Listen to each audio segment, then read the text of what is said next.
مثل الذین ينفقون اموالهم فی سبیل اللہ، ان لوگوں کی مثال جو اپنے مال اللہ کی راہ میں خرچ کرتے ہیں، کا مثل حبۃ، ایک ایسے دانے کی طرح ہے، انبتت سبع سنابل، جس نے 7 بالیں اگائیں، فی کل سنبلۃ مئۃ حبۃ، اور ہر بال میں 100 دانے ہیں، واللہ یضاعف لمن یشاء، اللہ جس کے لیے چاہے بڑھا دے، دگنا کر دے، واللہ واسع علیم، اور اللہ تعالی وسعت اور علم والا ہے۔ راہ خدا میں مال خرچ کرنے کی ترغیب دی گئی اور ایک مثال کے ساتھ سمجھایا گیا، جس طرح زمین کی کوکھ میں کسان بیج رکھتا ہے، پھر اس سے 7 بالیں اگتی ہیں، اگاتا تو اللہ ہے،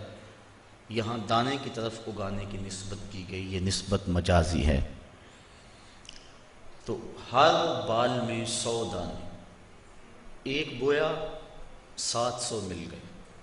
اسی طرح اللہ کی راہ میں ایک خیرات کرو گے، اللہ 700 عطا فرمائے،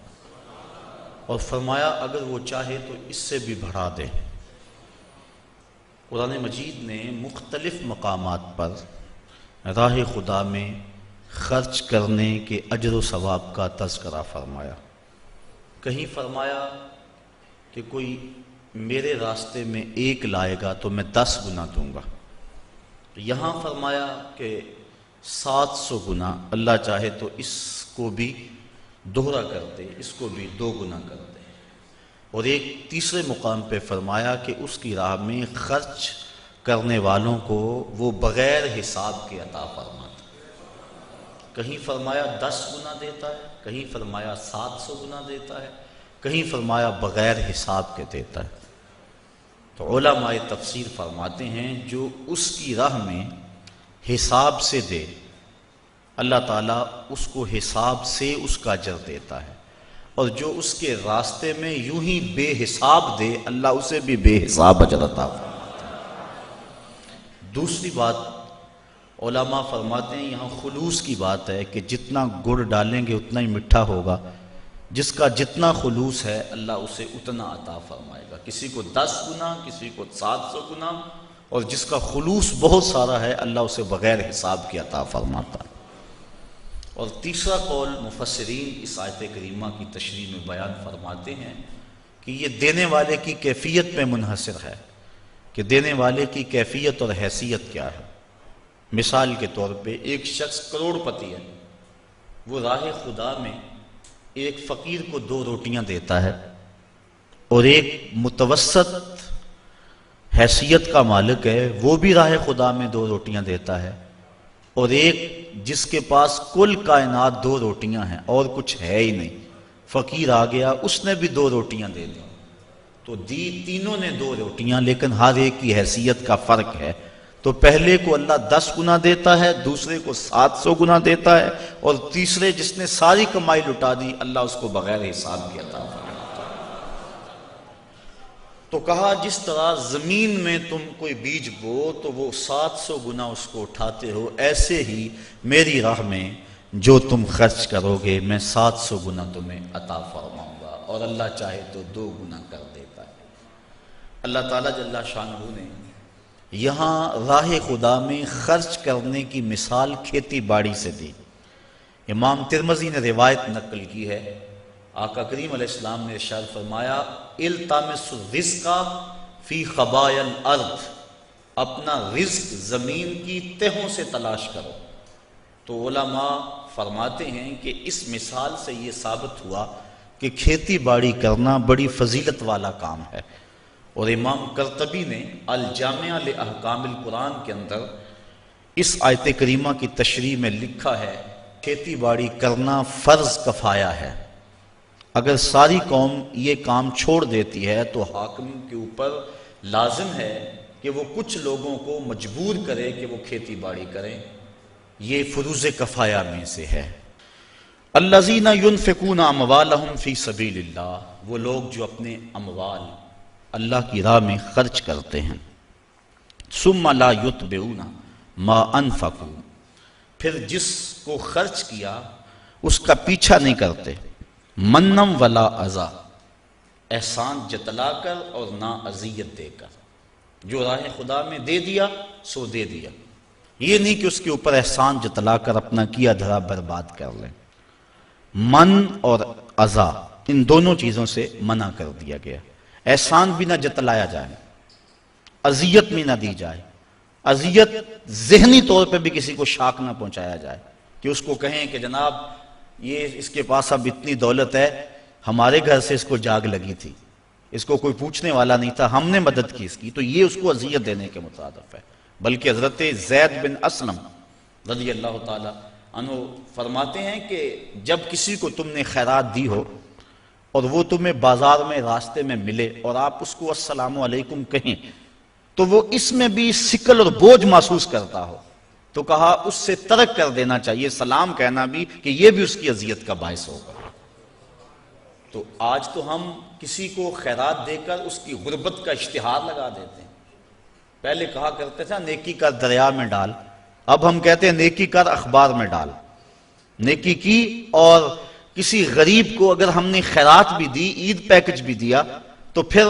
7-8 اخباروں میں جب تک تصویر نہ چھپے اتنی دیر تک تسکین نہیں ملتی۔ غریبوں کی غربت کا مذاق اڑاتے ہو، تمسخر کرتے ہو، اس انداز سے دو کہ ان کی عزت نفس مجروح نہ ہو۔ تو نہ من اور نہ اذا، کسی طرح سے ان کی اذیت کا سامان نہ بنو۔ لہم اجرہم عند ربہم، وہ لوگ جو اذیت اور احسان جتلائے بغیر خیرات کرتے ہیں ان کا اجر اللہ کے ہاں ہے، اور نہ انہیں کوئی خوف ہے اور نہ وہ غمگین ہوں۔ قول معروف ومغفرۃ خیر من صدقۃ یتبعها اذی، اچھی بات کہہ دینا اور درگزر کرنا اس خیرات سے بہتر ہے جس کے پیچھے اذیت لگی ہو۔ اگر تم کسی کو خیرات نہ دو بلکہ اچھا کلمہ کہہ دو، کلمہ خیر کہہ دو اور درگزر کر لو، تو یہ اس خیرات دینے سے بہتر ہے جس کے بعد اذیت لگ جائے اور تم اس کو اذا دو اور تکلیف پہنچاؤ۔ واللہ غنی حلیم، اور اللہ تعالیٰ غنی اور حلم والا ہے۔ یا ایھا الذین آمنوا، اے ایمان والو، لا تبطلوا صدقاتکم بالمن والاذی، ایمان والو اپنے صدقے کو باطل نہ کرو احسان رکھ کر اور ایذا دے کر، اذیت پہنچا کر۔ کالذی ینفق مالہ رئاء الناس، اذیت دینا اور احسان جتلانا یہ اس شخص کے صدقے کی طرح ہے جو اپنا مال لوگوں کے دکھاوے کے لیے خرچ کرتا ہے۔ ولا یؤمن باللہ والیوم الآخر، اللہ پر بھی یقین نہیں رکھتا اور پچھلے دن پر بھی یقین نہیں رکھتا۔ اس منافق کا خرچ کرنا اللہ کے ہاں اس کا کوئی اجر و ثواب نہیں ہے۔ تو جو اپنا مال اللہ کی راہ میں خرچ کرنے کے بعد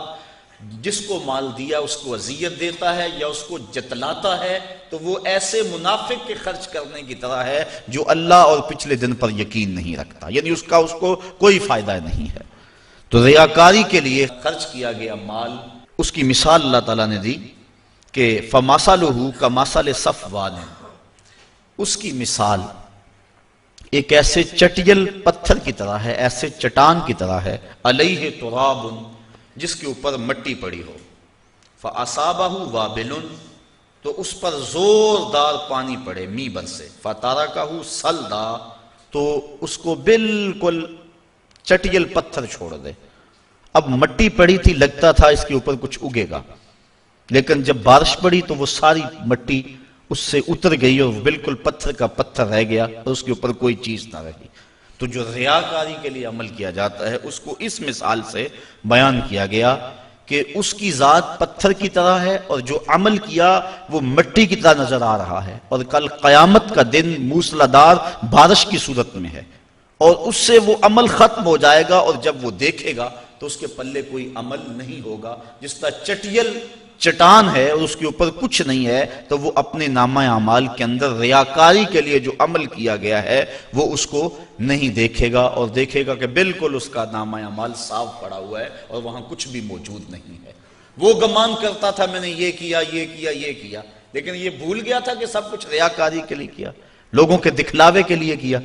تو کل قیامت کے دن نامہ اعمال میں وہ نیکیاں تلاش کرے گا تو وہ نیکیاں نہیں ملیں گی۔ ریاکاری کو شرک اصغر کہا گیا، کسی عمل کو شرک نہیں کہا گیا ریاکاری کے علاوہ۔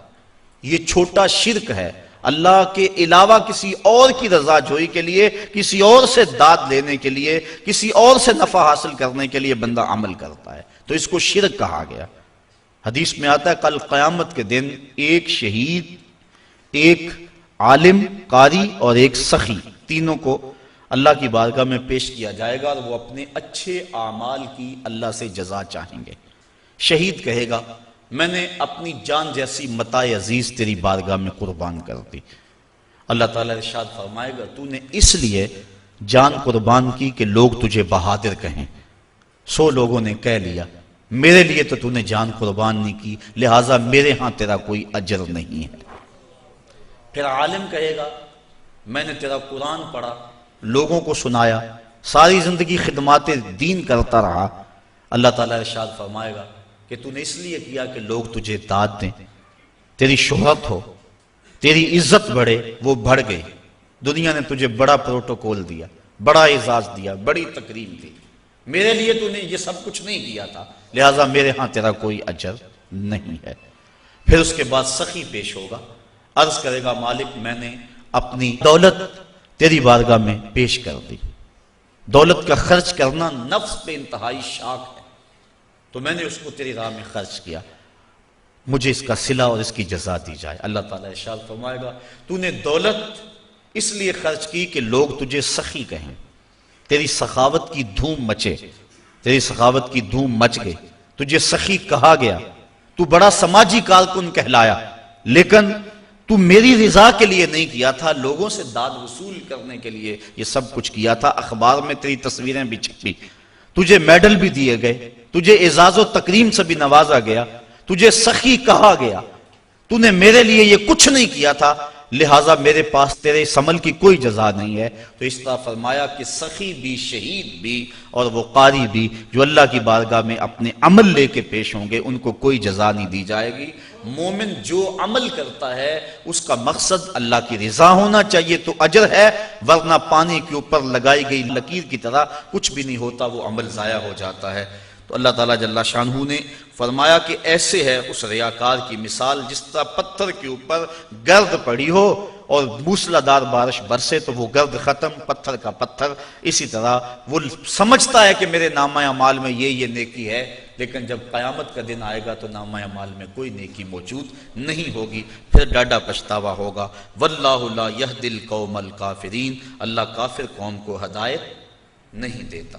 وَمَثَلُ الَّذِينَ يُنْفِقُونَ أَمْوَالَهُمُ ابْتِغَاءَ مَرْضَاتِ اللَّهِ، یہ تو ان کی مثال تھی جنہوں نے ریاکاری کے لیے مال خرچ کیا، اور یہ اس کی مثال ہے جو اپنے مال اللہ کی رضا کے لیے خرچ کرتے ہیں، مقصد رب راضی ہو جائے، مقصود یہ ہے۔ وَتَثْبِيتًا مِّنْ أَنفُسِهِمْ،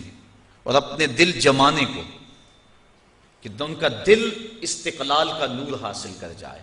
چونکہ مال کا خرچ کرنا میں نے عرض کیا کہ نفس پہ بڑا شاق ہے، لیکن جب انسان مال کو راہ خدا میں خرچ کرتا ہے نفس پہ گرانی آتی ہے، لیکن اس کا مقصد اگر رضا الہی ہو تو پھر اس گرانی کے بعد اس کو ایک لذت آنا شروع ہو جاتی ہے، ایک حظ اور ایک لطف ملتا ہے، اور وہ اس عبادت کا، خرچ کرنے کی عبادت کا نور ہے جو اس کے دل میں اترتا ہے، پھر اس کا جی چاہتا ہے میں اور راہ خدا میں خرچ کروں، تو پھر وہ اور کرتا ہے، تو اس کا دل اس کے اوپر اس تشویش کا اظہار نہیں کرتا جو پہلی مرتبہ خرچ کرنے میں اس کے دل نے کہا تھا۔ تیرے بچے چھوٹے چھوٹے ہیں، کاروبار اگر آگے چاہ کے ختم ہو گیا تو پیسے جمع ہوں گے تو کام آئیں گے، یہ ساری دلیلیں جو نفس دیتا تھا اب وہ دلیلیں چھوڑ دیتا ہے، دل تثبیت پا جاتا ہے، دل استقلال کی دولت پاتا ہے، پھر وہ تیسری مرتبہ خرچ کرتا ہے تو اس کو خرچ کرنے میں لذت ملتی ہے، اور وہ لذت پھر اس کی زندگی کا سرمایہ بن جاتی ہے، وہ سارا مال بھی خرچ کر دے اسے کوئی پرواہ نہیں ہوتی۔ حضرت سیدنا صدیق اکبر رضی اللہ تعالیٰ عنہ کی مثال ہمارے سامنے ہے، جو اس مرتبے کے اندر درجہ کمال پر پہنچے کہ سارا مال قدموں میں ڈھیر کر دیا۔ آقا کریم نے پوچھا ما اب کہتا لِأَهْلِكَ یا ابو بکر، ابو بکر گھر والوں کے لیے کیا چھوڑا؟ تو کہا اب کہتو لَهُمُ اللَّهَ وَرَسُولَهُ، حضور میرے سامنے بھی آپ ہیں، میرے گھر بھی آپ ہیں، وہ اپنے نام لیواؤں کو تنہا چھوڑتے کب ہیں، جہاں ہم دم نہ ہو کوئی وہاں سرکار ہوتے ہیں۔ اللہ اکبر، یہ ہے وہ استقلال۔ جب یہ آیت نازل ہوئی نا من ذا الذی یقرض اللہ قرضا حسنا، کون ہے جو اللہ کو قرض حسنا دے؟ تو حضرت ابو الدہداء رضی اللہ تعالی عنہ حضور کا ہاتھ پکڑا اور عرض کی حضور کیا واقعی اللہ نے ہم سے قرض مانگا ہے؟ اللہ اکبر، کیسی اس کی کرم نوازی، خود عطا کرتا ہے پھر خود کہتا ہے مجھے دو۔ اللہ اکبر، یہ اس کی کرم نوازی۔ غریب کے لیے بھی آزمائش ہے، اس کو غربت دی، وہ صبر کر کے دکھائے، اور امیر کے لیے بھی آزمائش ہے، اس کو دولت دی کہ وہ راہ خدا میں خرچ کر کے اس آزمائش میں پورا نکلے۔ جس کو دولت دی گئی وہ سوچے کہ میرے اندر کیا کمال دھرا تھا کہ مجھے دولت دے دی گئی۔ باقی جس طرح اعضائے بدنی ہیں دوسرے لوگوں کے ہیں، میرے بھی ایسے ہی ہیں،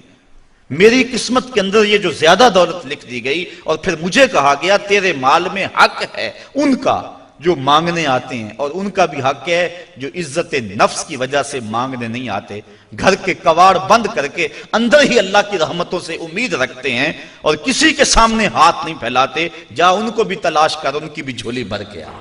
جو آگے ہیں ان کو بھی دے، اور جو عزت نفس کے لیے اپنے گھر سے باہر نہیں نکلتے جا ان کو بھی جا کے دے کے آ۔ تیرے مال میں ان دونوں کا حق ہے، للسائل والمحروم، سائل کے لیے بھی اور محروم کے لیے بھی۔ اللہ اکبر۔ تو ابو الدہداء نے حضور کا ہاتھ پکڑا، عرض کی حضور کیا واقعی اللہ نے ہم سے قرض مانگا؟ فرمایا ہاں اللہ نے ہم سے واقعی قرض مانگا، اور یہ کہتے کہتے اپنے باغ کے قریب لے گئے۔ 700 کھجوروں کے درخت تھے ان کے باغ میں، اور کھجور کا درخت جب لگایا جائے کتنی دیر کے بعد پروان چڑھتا ہے، تو باغ کے مالک کی جان ہوتی ہے ان درختوں میں، اور درخت بھی 700، اور کل کمائی ہے بھی یہی، وہی باغ ان کا تھا، اس میں ان کی رہائش تھی، بچے بھی تھے۔ اب اس کے قریب کھڑے ہو کے عرض کی اگر واقعی اللہ نے ہم سے قرض مانگا ہے تو پھر آپ گواہ بن جائے سودے کے، یہ باغ میں نے اللہ کو قرضے میں دے دیا۔ ان کی بیوی اور ان کے بچے اس باغ میں رہائش پذیر تھے، اور کوئی ان کا سرمایہ نہیں تھا، تو اب وہ باغ کے اندر نہیں جا رہے، اس باغ کے کنارے کھڑے ہو کے کہتے ہیں یا ام الدہداء اخرجی، اے دہداء کی امی بچوں کو لے کر جلدی جلدی باہر آ جاؤ،